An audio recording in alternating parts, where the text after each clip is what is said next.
Breaking news చూస్తున్నాం. RSS chief Mohan Bhagwat కీలక వ్యాఖ్యలు చేశారు.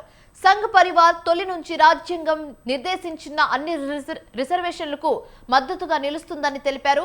ఆర్ఎస్ఎస్ రిజర్వేషన్లకు అనుకూలమైన కొందరు సోషల్ మీడియాలో తప్పుడు వీడియోలతో దుష్ప్రచారం చేస్తున్నారని మండిపడ్డారు. ఆర్ఎస్ఎస్ రిజర్వేషన్లకు వ్యతిరేకం కొందరు సర్క్యులేట్ చేస్తున్నారని ఫైర్ అయ్యారు. రాజ్యాంగం ప్రకారం అమల్లో ఉన్న రిజర్వేషన్లకు తామెన్నడూ వ్యతిరేకంగా మాట్లాడలేదని మోహన్ భగవత్ స్పష్టం చేశారు.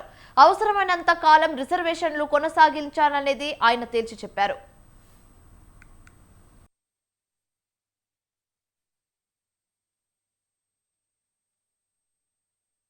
अभी मैं यहाँ आया कल तो मैंने सुना एक वीडियो घूम रहा है कि संघ वाले बाहर से तो बात ही अच्छे करके अंदर जाके कहते आरक्षण का हमारा विरोध है, बाहर हम बोल नहीं सकते।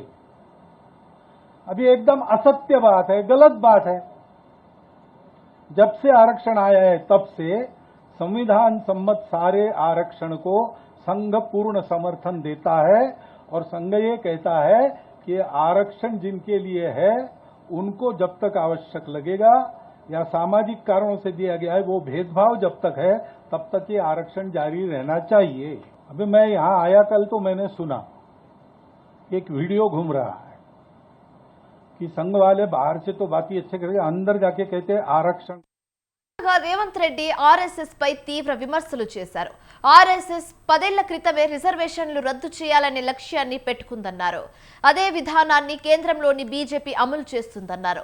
మోదీ, అమిత్ షా ద్వయానికి అదానీ, అంబానీ తోడయ్యారని విమర్శించారు. రాజ్యాంగాన్ని మార్చాలి అంటే 2/3 మెజారిటీ కావాలి. అంటే 3/2 మెజారిటీ వాళ్ళ సొంతంగా ఉంటే ఇక మిగతా ఇతర రాష్ట్రాలలో శాసనసభలో తీర్మానాన్ని బెదిరించైనా ఆమోదింపజేయడానికి అన్ని రకాలుగా ప్రణాళికలు రచించి ఈ రోజు ఎన్నికల బరిలో దిగి 400 సీట్లు గెలుస్తాము, 400 సీట్లు కావాలి అంటున్నారు. ఇస్ బార్ 400 పార్ అనేది ఎందుకు అని అంటే రాజ్యాంగాన్ని పూర్తిగా సమూలంగా మార్చివేసి రిజర్వేషన్లను రద్దు చేసి ఈ భారతదేశాన్ని రిజర్వేషన్ రహిత దేశంగా మార్చాలన్న ఆలోచనతోటి ఈ రోజు వాళ్ళు మన మీద దాడి చేస్తున్నారు. నరేంద్ర మోడీ, అమిత్ షా ఈ దేశ మూలవాసులైన దళితులు, గిరిజనులు, బీసీ, ఓబీసీల మీద సర్జికల్ స్ట్రైక్ చేస్తున్నారు. ఈ సర్జికల్ స్ట్రైక్ కి ఈ ఎన్నికలను క్షేత్రంగా వాళ్ళు ఈ రోజు నిర్ణయం తీసుకున్నారు. దేశం అత్యంత ప్రమాదం వైపు వేగంగా ప్రయాణం చేస్తుంది. రాజ్యాంగం యొక్క మూల స్తంభాలైన రిజర్వేషన్ల ప్రక్రియ నుంచి సోషల్ ఫ్యాబ్రిక్ అంతా కూడా దెబ్బతీసి ఈ రోజు ఈ రకమైన కుట్ర జరుగుతుంది.